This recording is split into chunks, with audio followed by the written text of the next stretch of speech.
Hi, thanks for listening to the Practicing Connection podcast. I'm Jessica. My co-host Coral is here as well today. We're going to be talking about building trust through competence. This is the third in our series of practicasts about trust. And Coral's going to be sharing a practice with us. Hi, Coral. How are you? Hey, Jessica, I'm great. Thanks so much. We have just been kicking off summer break here in Florida.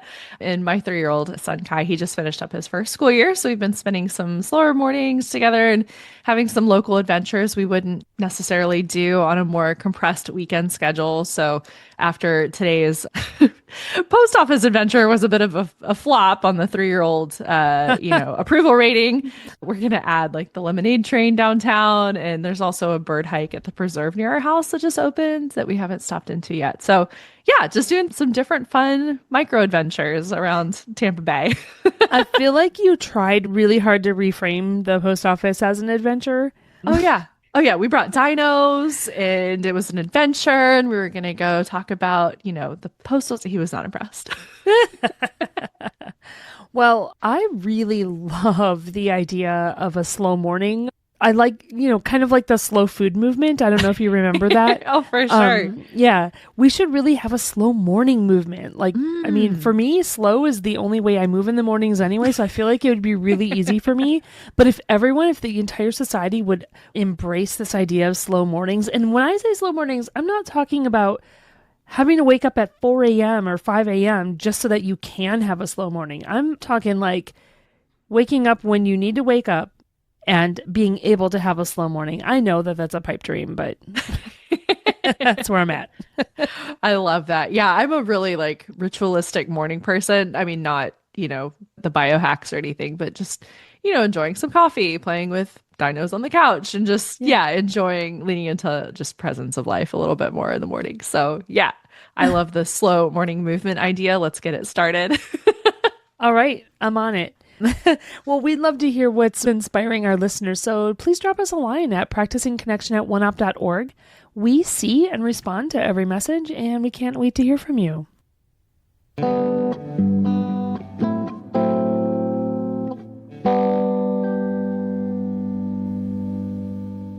Let's learn more about building trust through competence. Coral, can you tell us a little more about the practice you'll be sharing and why you chose it?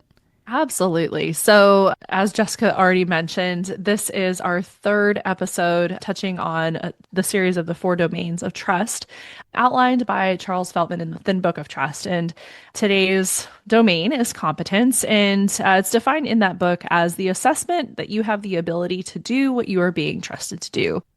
Competence is built when we're clear about what we can do well right now, but also, and I think perhaps this is a little bit more of a missed piece of this, it's also recognizing where our limits are and without judgment, right? And so sometimes people lose trust not because they lack ability, but because they also fail to recognize or communicate the limits to their competence. And so today, the practice is simply called Clarify Your Current Capabilities. And it's a simple but powerful reflection that can help you show up in a way that supports trust in the competence domain. I cannot wait to hear more about this. I think I would put myself in the camp of not always knowing what my limits are. Like my eyes are bigger than my stomach when it comes to projects, I think sometimes. I mean, I've done a lot of work to try to adapt that, but I'm very excited about that. So let's get started. Please walk us through the practice. Absolutely. And too, I want to say also, this practice, this is funny, but this practice takes practice.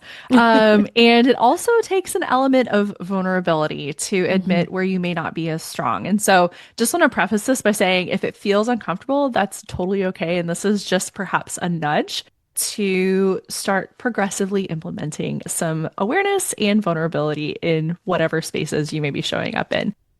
All right, so this practice, again, is clarify your current capabilities, and it can be done at the start of any project, task, or commitment, whether it's big or small, and it only takes a few minutes.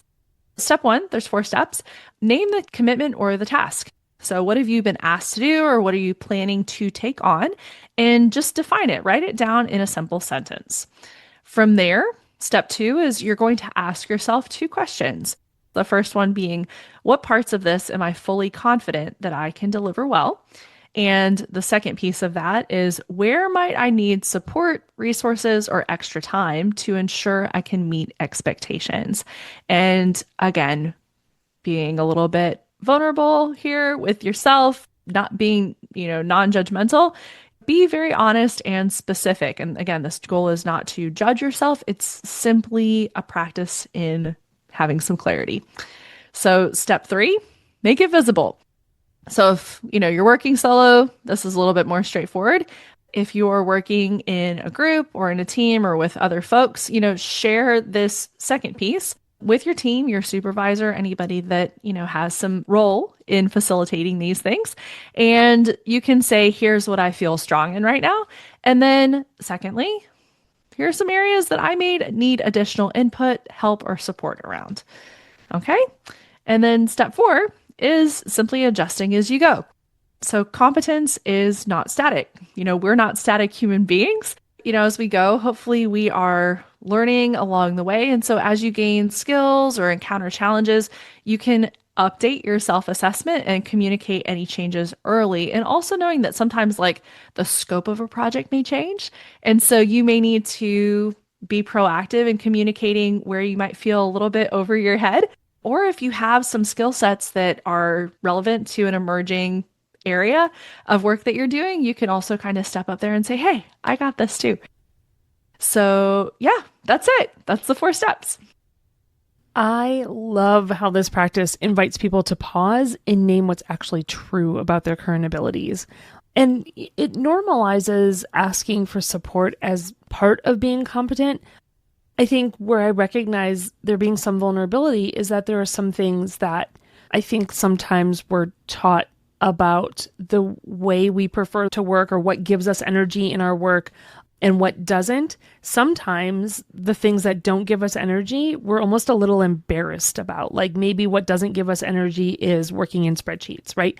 But the project we're on requires that work. So we can also ask ourselves, what support do I need to give myself? Because I know I'm going to have to work in this spreadsheet, right? And I know that I hate working in spreadsheets. So what support can I give myself for that?